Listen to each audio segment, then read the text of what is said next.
이사야서, 이제 성경 구약 성경 중에 이사야서가 있는데요. 그 이사야서 7장 14절의 말씀에는 이렇게 기록되어 있습니다.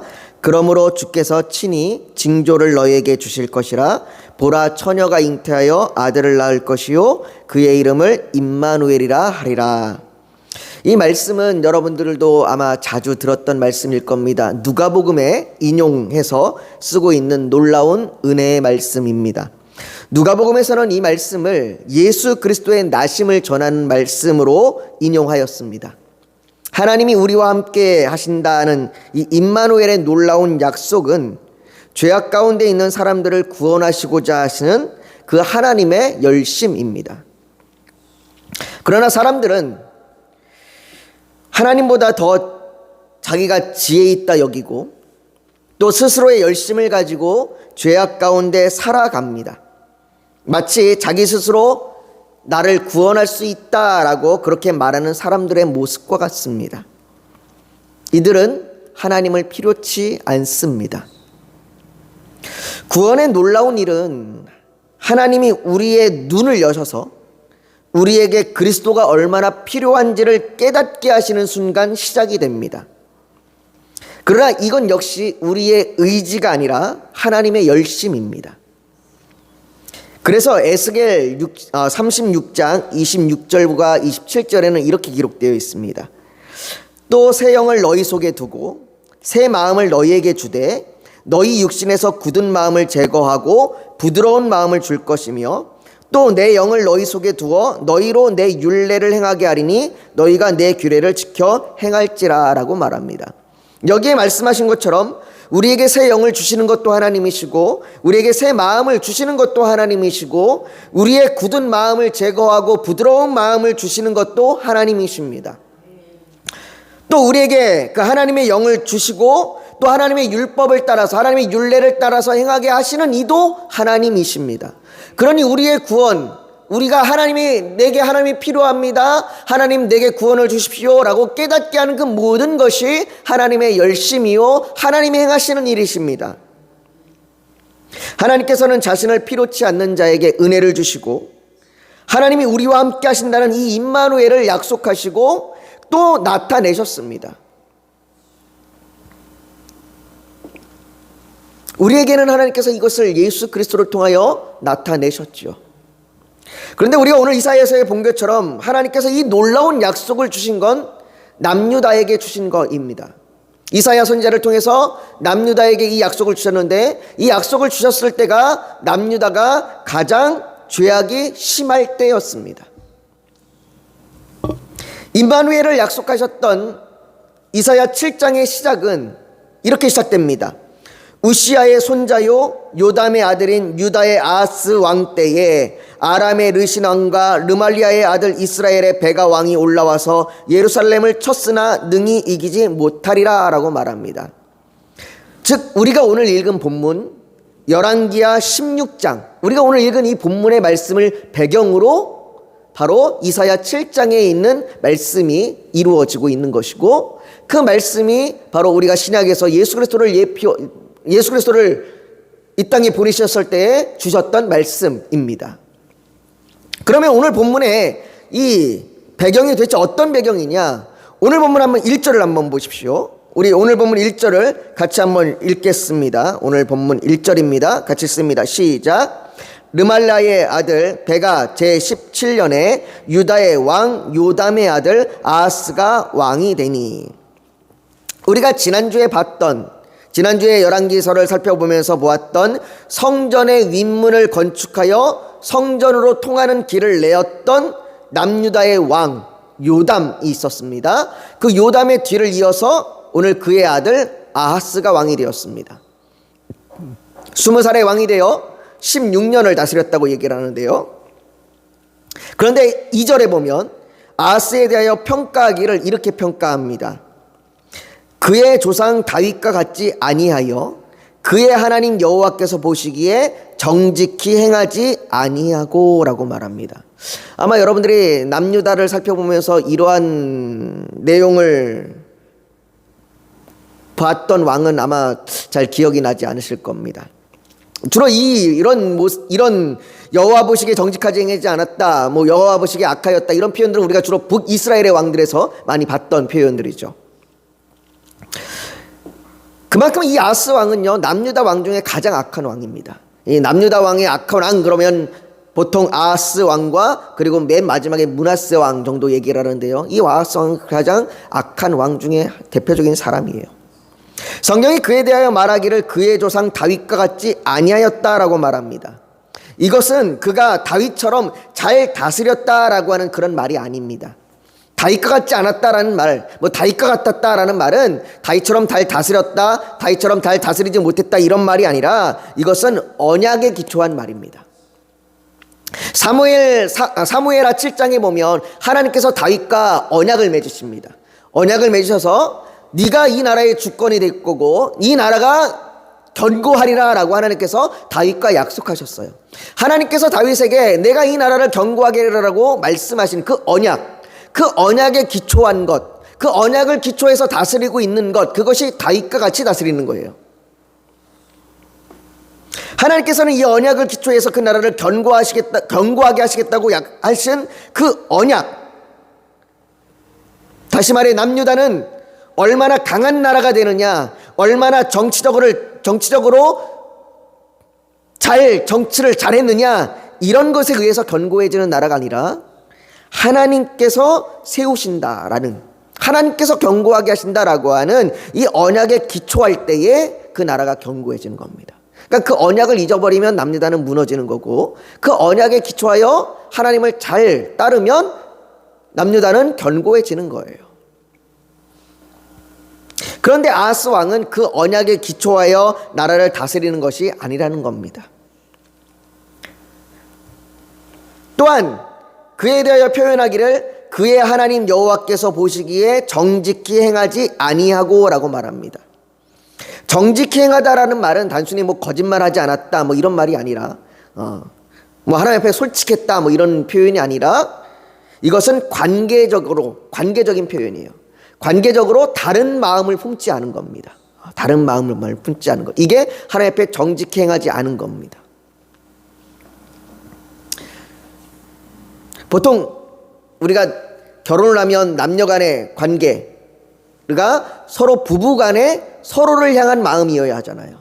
서로를 향한 마음이어야 이것이 올바른 부부 관계잖아요. 남자가 아내를 향한 마음이 아니라 다른 여자를 향한 마음이 되면 뭐예요? 불륜이 되는 거잖아요. 그렇죠? 정직히 행하다라는 얘기는 바로 이것처럼 이 관계가 하나님을 향한다라는 거예요. 그런데 그것이 정직히 행하지 않았다는 얘기니까 아하스 왕은 하나님께로 마음을 두지 않았다는 얘기입니다. 하나님 외에 다른 것을 섬겼다는 거죠.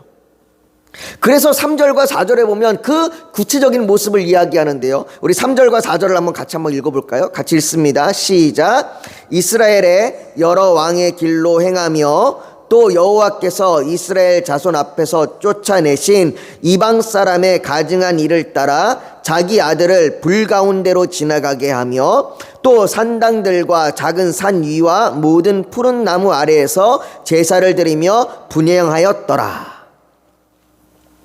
아하스 왕이 하나님께로 마음을 두지 않고 이방 신들에게 다른 곳에 마음을 두고 있는 거예요. 이전에 남유다의 왕들도 온전히 하나님만을 섬기지는 못했습니다. 그들도 여전히 산당이라고 하는 문제가 있었어요. 그러나 아하스는 단지 산당의 문제뿐만 아니라 아예 이방 사람의 가증한 일을 따라서 행한 겁니다. 하나님께서 가나안 땅을 정복하시면서 그 가나안 땅의 그 악행들, 그 가나안 땅의 그 우상들을 다 없앴는데 그것을 다시 따라가는 거예요. 어떻게 말입니까? 오늘 본문에 이렇게 얘기합니다. 이방 사람의 가증한 일을 따라서 자기 아들을 불 가운데로 지나가게 했습니다. 어린아이를 불 가운데로 지나가게 하여 제물을 바치는 것, 이게 가나안 땅에서 몰렉이라고 하는 신을 섬겼던 사람들의 모습이에요. 이 몰렉이라고 하는 이 소의 머리를 하고 있는 이 신에게, 이 이방 신에게 자기의 아들을, 자녀들을, 어린아이들을 제물로 바치는 거예요. 그냥 불 가운데로 이렇게 통과하는 게 아니라 그 아이를 불구덩이에 뇌어 던지면서 그렇게 인신 공양을 하는 겁니다. 레위기 18장 21절에는 이런 행위에 대해서 너는 결단코 자녀를 몰렉에게 주어 불로 통과하게 함으로 내 하나님의 이름을 욕되게 하지 말라. 나는 여호와이니라 라고 말씀하십니다. 즉 자기 아들을 몰렉에게 주는 일은 하나님을 욕되게 하는 일이라고 얘기를 해요. 심지어 레위기 20장 2절에는 그의 자식을 몰렉에게 주면 반드시 죽이되 그 지방 사람이 돌로 칠 것이오 라고 말합니다. 돌로 쳐 죽일 일입니다. 돌로 쳐 죽여도 마땅한 일을 지금 남유다의 왕이 하고 있는 겁니다. 여러분, 왜 아하스 왕이 왜 이런 이방 사람의 가증한 일을 행하는 걸까요? 그것도 자기 아들을 불 가운데로 내어주면서 말이죠.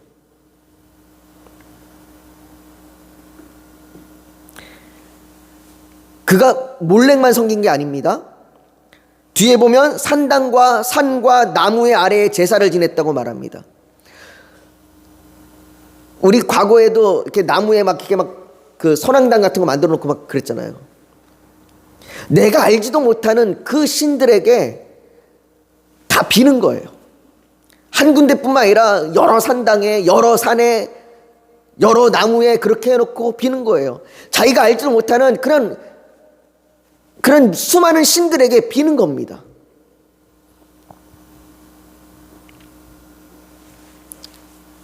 여러분, 사람이 어떨 때 이렇게 필사적으로 매달립니까?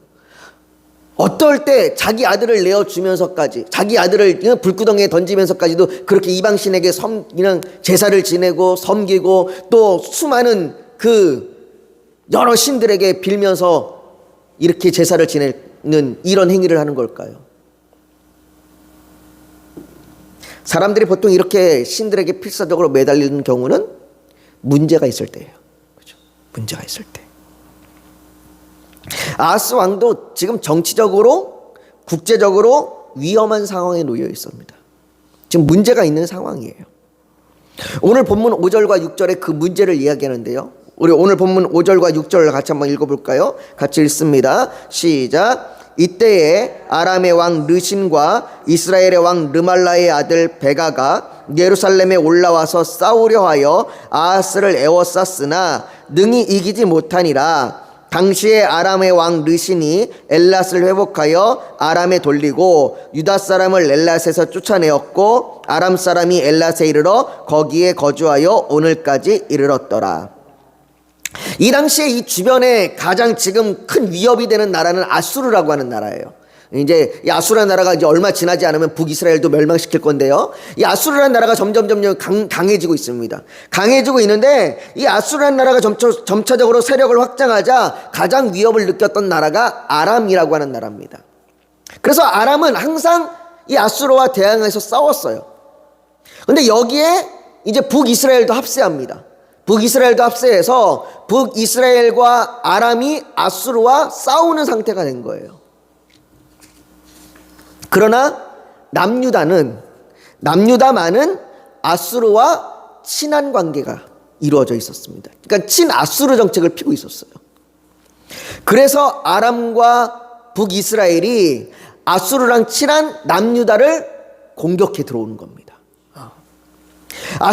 이 남유다를 공격해서 왕을 바꿔버리려고 하는 거예요. 왕을 바꿔서 아수르랑 대적하는 왕으로 바꾸려고 하는 그 일을 지금 하고 있는 겁니다. 그래서 통치자를 바꿔버리려고 예루살렘까지 쳐들어온 겁니다.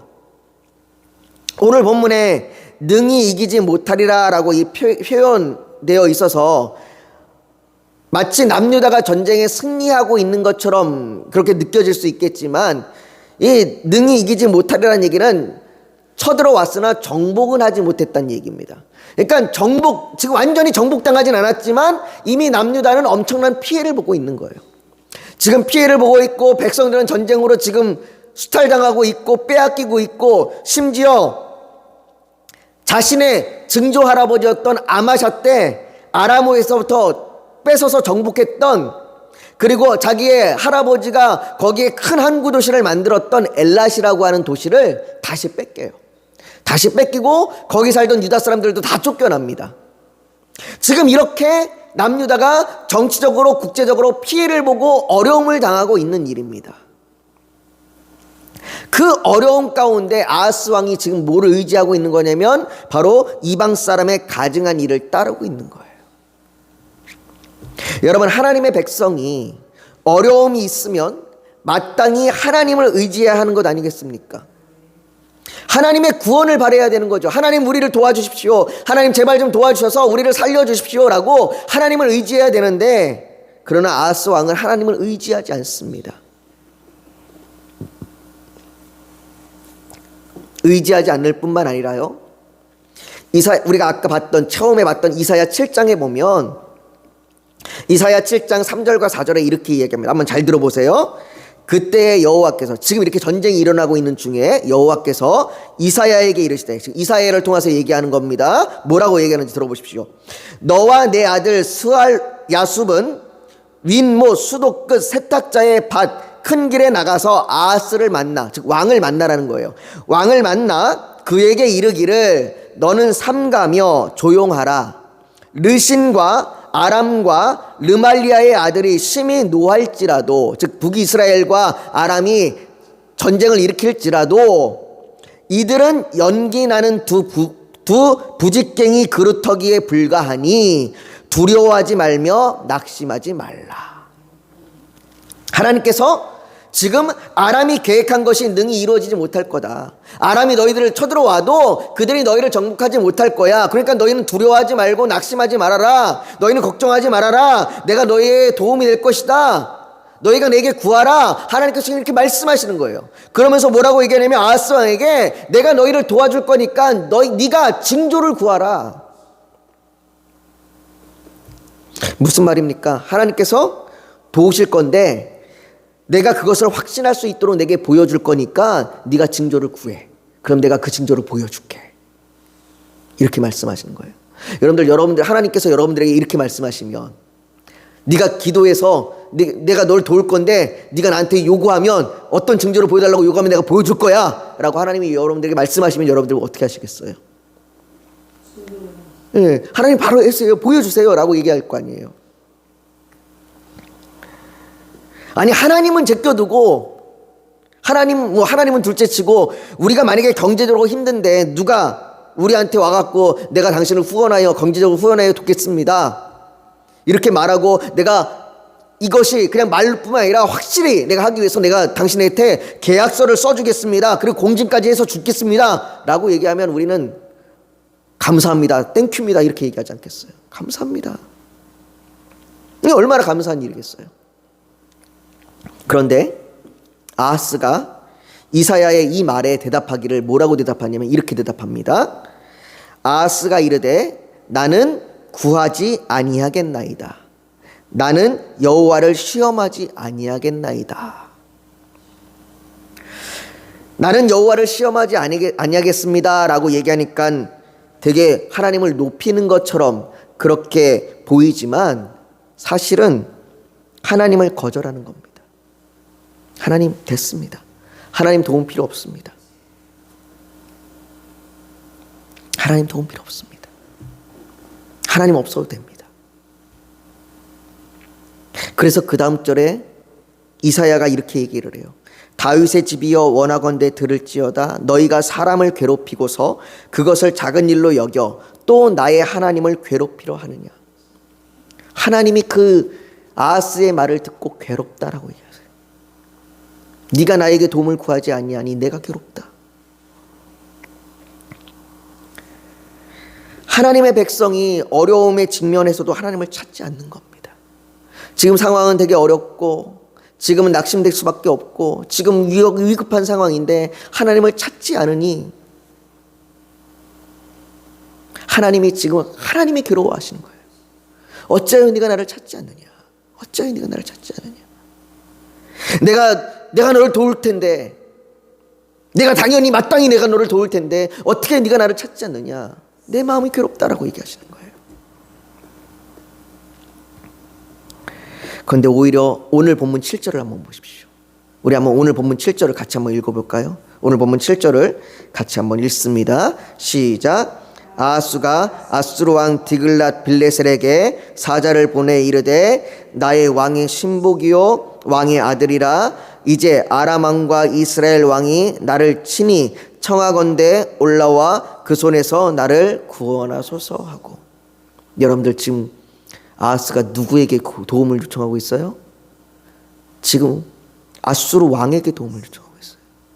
디글랏빌레셋이라고 하는 아수르 왕에게. 정작 하나님께서는 내가 너를 도우리라, 내가 너를 도울 거니까 네가 내게 징조를 구해라, 내가 마땅히 너를 도우리라 말씀하시는데, 그 하나님의 도우심 가운데에서는 아니 됐습니다, 필요 없습니다 거절하고서는 아수르 왕에게 가서 아수르 왕에게 사자를 보내서 나를 구원하소서, 나를 도와주소서라고 그렇게 지금 도움을 구하고 있는 거예요. 그러면서 온갖 곡간을 열어갖고 온갖 은금을 다 모아서 그 아수르 왕에게 보내는 거예요. 아수르 왕에게 그 은금을 보내면서 나를 도와주소서, 나를 도와주소서. 여러분, 이것이 사람들에게 보게 되는 비극적인 모습이에요. 도움을 구해야 할 곳에서는 도움을 구하지 아니하고 의지하지 말아야 할 곳에 의지하고 있는 겁니다.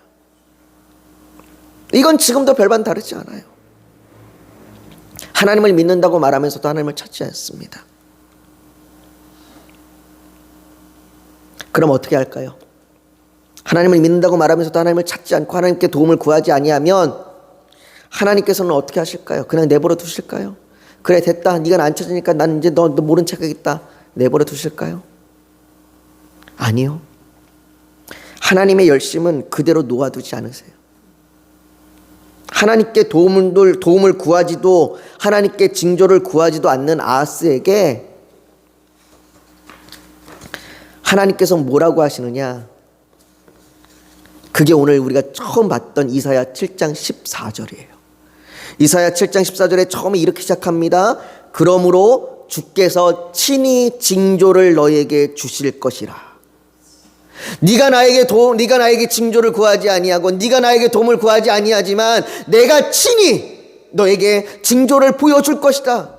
내가 친히 너에게 나타낼 것이다. 내가 친히 너에게 보여줄 것이다. 보라, 처녀가 잉태하여 아들을 낳을 것이요 그의 이름을 임마누엘이라 하리라. 하나님께서 친히 징조를 보여주십니다. 하나님께서는 그 아들을 보내셔서 우리를 얼마나 사랑하시는지, 우리를 얼마나 우리에게 도움이 되시기를 원하시는지, 우리를 얼마나 도우시는지, 우리를 얼마나 구원하시고자 하시는지 그분의 열심을 우리에게 보여주십니다. 사랑하는 성도 여러분, 이방 사람의 가증한 일을 따랐던 남유다의 가장 악한 시대라고 말하는 그 아하스 시대에도 하나님께서는 그의 택한 백성을 향하여 구원의 열심을 나타내십니다. 그 하나님의 열심이 저와 여러분을 구원하실 줄 믿습니다. 그 하나님의 구원하신 하나님께서 저와 여러분의 도움이 되실 줄 믿습니다. 우리에게 어떤 어려움이 있다고 할지라도 우리의 도움은 하나님이십니다. 오늘도 그 하나님을 의지하며 하나님께서 나타내신 그 열심에 우리가 온 마음을 다해 하나님을 의지하겠다고 결단하며 기도하며 나아가기를 소망합니다. 우리가 오늘 이 시간에 지금 기록해 기도하겠습니다.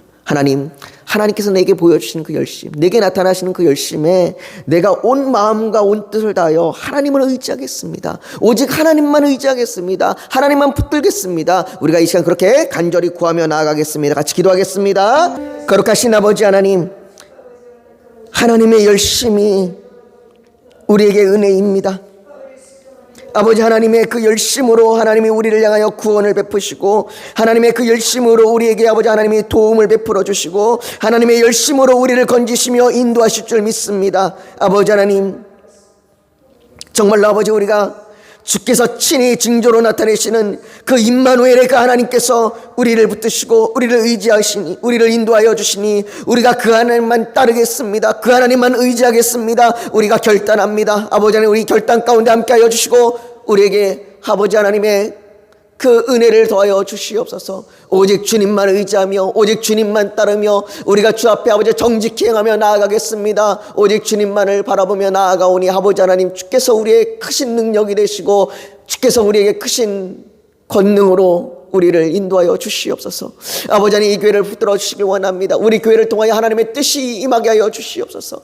뜻이 이루어지게 하여 주시옵소서. 아버지 하나님께서 우리보다 앞서 행하시니 우리가 그 하나님의 행하심을 따라가겠습니다. 우리의 연약함이 우리가 넘어지는, 아버지 하나님, 넘어지는 그 연약함이 되지 않게 하여 주시옵시고, 우리의 연약함이 오히려 하나님을 의지하는 그 은혜의 시간들이 되게 하여 주시옵소서. 아버지 하나님, 지금 우리의 연약함 때문에 오히려 우리가 하나님을 의지하며 하나님을 붙들며 저 하나님의 그 더 크신 은혜를 우리가 누리며 나아가는 시간 되게 하여 주시옵소서. 아버지 하나님께 정말로 이곳에 택한 자들을 보내주시고 그 택한 자들이 함께 예배하게 하여 주시옵소서. 아버지 하나님, 간절히 원하오니 우리 성도들에게 믿음을 더하여 주셔서 오직 하나님만 의지하며 나아갈 수 있도록 주여 도와주시옵소서. 아버지, 정말로 힘들고 어려운 순간에 오직 주 여호와 하나님이 힘이 되시고 우리가 온 마음을 다하고 온 힘을 다하고 온 뜻을 다하여 하나님을 예배하고 하나님을 사랑할 수 있도록 우리에게 믿음을 더하여 주시옵소서. 아버지, 우리가 이웃을 사랑할 수 있도록 믿음을 더하여 주시옵소서. 우리가 그 믿음을 가지고 나아갑니다. 오직 하나님만 바라보며 나아갑니다. 아버지 하나님, 믿음이 없을 때 우리가 간과하오니 믿음을 주시옵소서. 아버지 하나님, 간절히 원하오니 또한 아버지, 우리의 사역 가운데, 우리의 정말로 우리의 행함 가운데, 우리의 직장과 우리의 가정과 우리의 모든 처속 가운데 아버지, 우리가 정말로 주님의 그 살아계심을 선포할 수 있는 그 아버지 그 힘과 용기를 더하여 주시옵소서. 아버지 하나님, 선교사님들을 도와주시옵시고 그들을 위로하시고 그들에게 힘을 더하여 주시옵소서. 아버지, 우리 각자에게 드려지는 기도 제목들이 있습니다. 아버지 하나님, 삶의 문제를 놓고 그 삶의 문제들 가운데 하나님이 개입하시고 역사하실 줄 믿음으로 구합니다. 아버지, 육신의 질병을 놓고 기도합니다. 아버지 하나님, 우리를 치료하여 주시고 고쳐주시옵소서. 아버지 하나님, 우리의 육신의 연약함이, 우리의 눈물이, 우리의 하소연이 아버지 하나님, 우리가 절망이 되지 아니하도록 아버지 하나님, 우리를 고쳐주시고 치료하여 주시고 아버지, 우리가 하나님의 그 은혜를 경험하게 하여 주시옵소서. 아버지, 우리의 자녀들, 아버지, 우리의 친척과 이웃들 아버지 주여 돌보아 주시고 그들의 하나님을 믿도록, 하나님을 만나도록 아버지 그 하나님 그들을 구원하여 주시옵소서. 주께서 아버지 이 시간 여기 모여있는 사랑하는 성도들 축복하여 주시고 아버지, 저들 가운데 하나님의 평안을 더하여 주시옵소서. 하나님 찬양합니다. 하나님이 모든 영광 받아 주시옵소서. 주께 모든 것 올려드리며 예수님의 이름으로 기도하옵나이다. 아멘.